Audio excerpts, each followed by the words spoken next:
Alright everybody, tonight I wanted to make a short video in regards to metal preparation. Sometimes you may have projects or random things that come up where you have enough scrap in your pile to be able to make a project.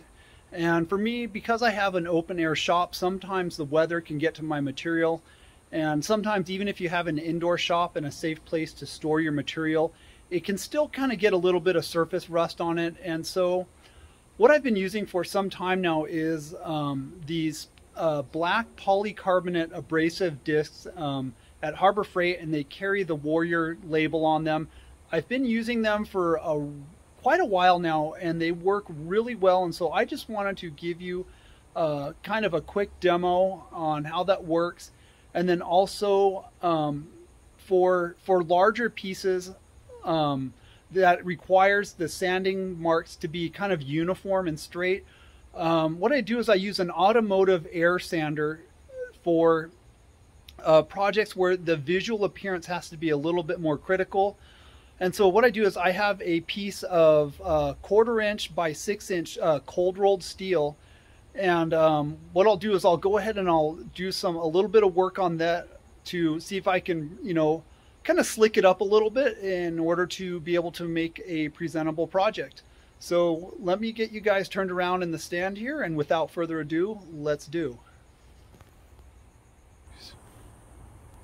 All right, so what I have here is I'm going to be doing this exercise with my 4.5 inch pneumatic sander or grinder, 4.5 inch grinder, I guess, whatever you want to call it. And then this is the product here. This is a 4 inch one. Normally I get the 4.5 inch one, and so what I do is when I go in, I'll usually scoop up about 4 of them, and then what I'll do is I will open them all up and just kind of switch them out every few minutes or whatever, just so I can get a lot more miles out of them. It's all about wearing your surface area evenly, I guess, for lack of a better word. And then here is the piece of 6 by 1/4 inch cold rolled that I mentioned earlier. This is my automotive air sander. I have a piece of 320 grit sandpaper on it. And so let's start down here, over here, on this one here, and let's see how it turns out.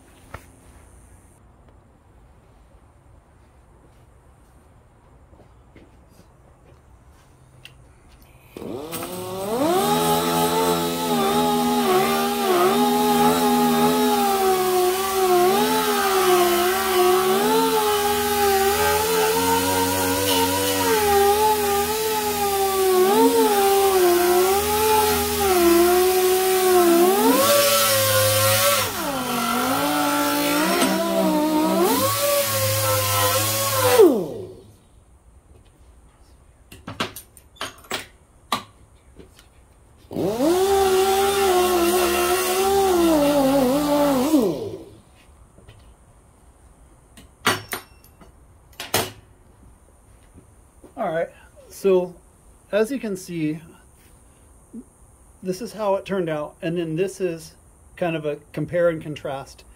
Another thing too is if you guys are ever out there and you're out at like a scrap metal place, because sometimes welders will go to scrap metal and buy scrap for projects to save a little bit of money on the bottom line.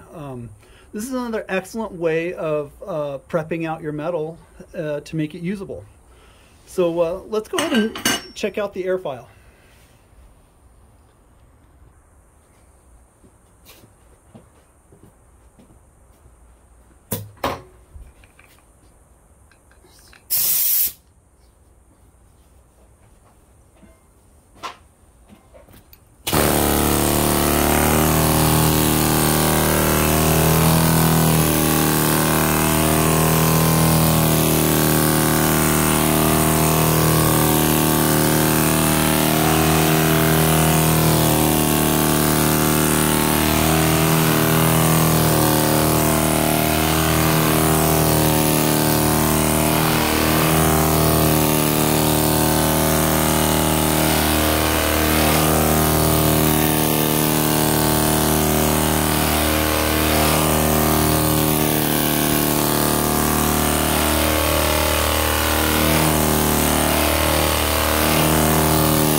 So as you can see here, I hope you guys can hear me over the sound of my air compressor.